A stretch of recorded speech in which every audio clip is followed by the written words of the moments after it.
Bayangin kalian bangun tidur, tapi kalian nggak tahu diri sendiri dan nggak tahu lagi ada di mana. Saat melihat keluar jendela, yang kelihatan cuma luar angkasa. Nggak ada manusia, nggak ada suara, cuma terlihat ribuan bintang. Jadi ceritanya, ada seorang pria yang tiba-tiba terbangun di dalam sebuah pesawat luar angkasa. Dia sendirian. Robot di kapal itu mencoba menjelaskan apa yang sedang terjadi, tapi pikirannya masih kacau. Dia bahkan kesulitan mengingat namanya sendiri. Karena panik, pria itu sampai terjatuh dari pot tidurnya. Lalu dia menaiki tangga pesawat, berharap menemukan awak lain yang masih hidup. Namun saat membuka dua pot yang tersisa, dia langsung terdiam. Kedua awak kapal lainnya sudah meninggal. Sekarang, hanya dia satu-satunya manusia yang masih hidup di dalam pesawat itu, dan keadaan menjadi jauh lebih buruk ketika dia mengetahui satu fakta mengerikan. Jaraknya dari bumi hampir 11 tahun cahaya. Bahkan pesan darurat yang dikirim hari ini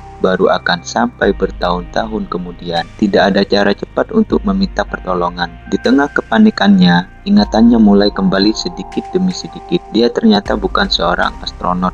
Dia hanyalah seorang guru biasa.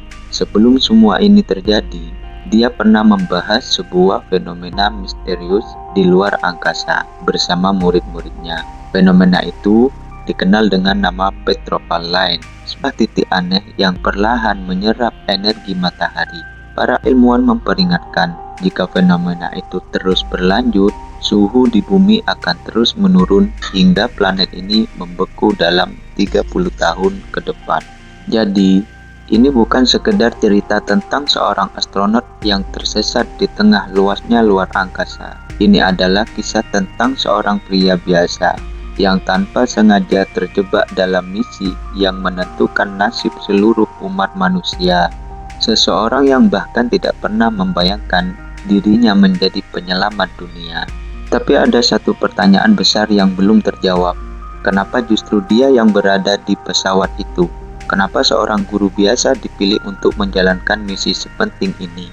Dan yang lebih aneh lagi, masih ada banyak bagian dari ingatannya yang belum kembali. Seolah-olah ada sesuatu yang sengaja disembunyikan darinya. Rahasia yang bisa mengubah seluruh arti dalam perjalanan ini. Dan saat kebenarannya mulai terungkap, situasinya jauh lebih mengerikan dari yang ia bayangkan. Lanjut part 2 ya guys.